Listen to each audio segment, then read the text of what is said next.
hacer si se lo propone, escultor de su propio cerebro. Hola, somos estudiantes de la Universidad Laica Loyola Alfaro de Manaví, extensión El Carmen. Pertenecientes al tercer nivel de Ciencias de la Educación con nuestro tutor Agdón Triago. Quien les habla, Ingrid Elizabeth Bravo Lucas. Y Yasmín Elizabeth Zambrano Delgado, y hoy hablaremos sobre el área de Broca y Wernicke en la educación básica.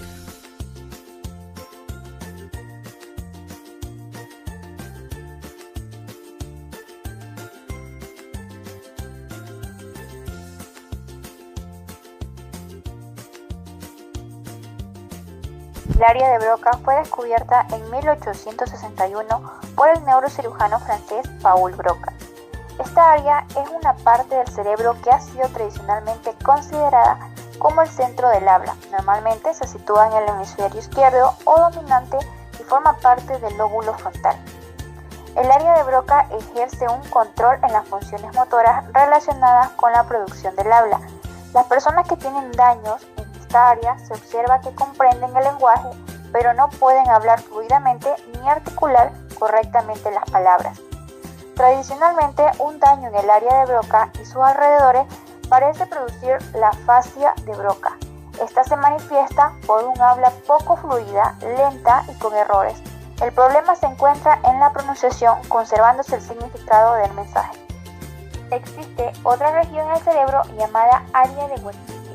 Esta fue descubierta por Carl Wernicke en 1876-1905. Se encuentra en la corteza auditiva y la corteza visual, que se encarga de la comprensión y la reproducción del lenguaje. Se conecta con el área de Broca mediante la estructura llamada fascículo arqueado. Esta área de Wernicke es el área encargada de la codificación y decodificación de los mensajes.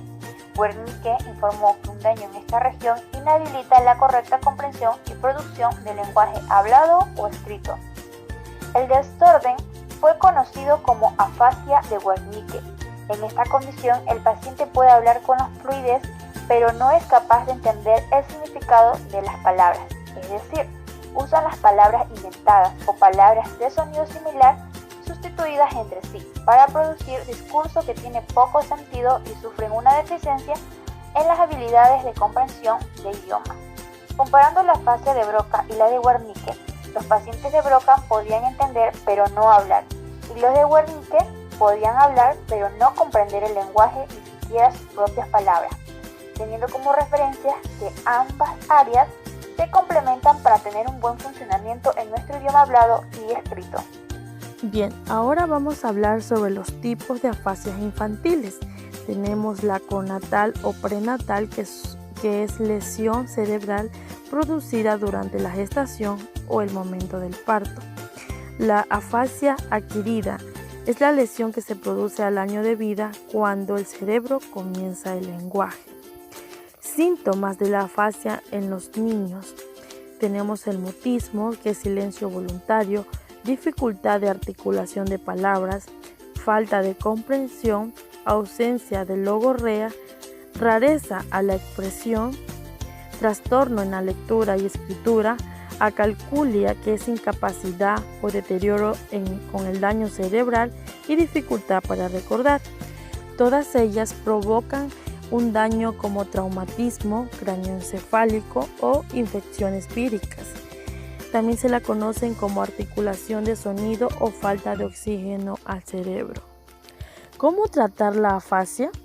Como número 1 tenemos ayuda profesional, sistema de comunicación paralelos, estimulación en el proceso de reorganización neuronal, prestar atención a la autoestima o autonomía y a sus habilidades sociales en el niño, tener paciencia, es decir, no forzar al niño, sino estimular.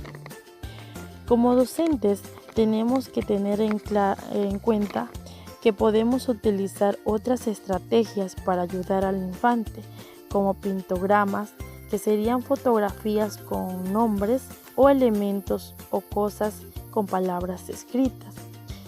También podemos estimular los órganos fonoarticulatorios con juegos de soplos, de burbujas, soplar vela, lamer polvo, leche, paleta o caramelos masticables.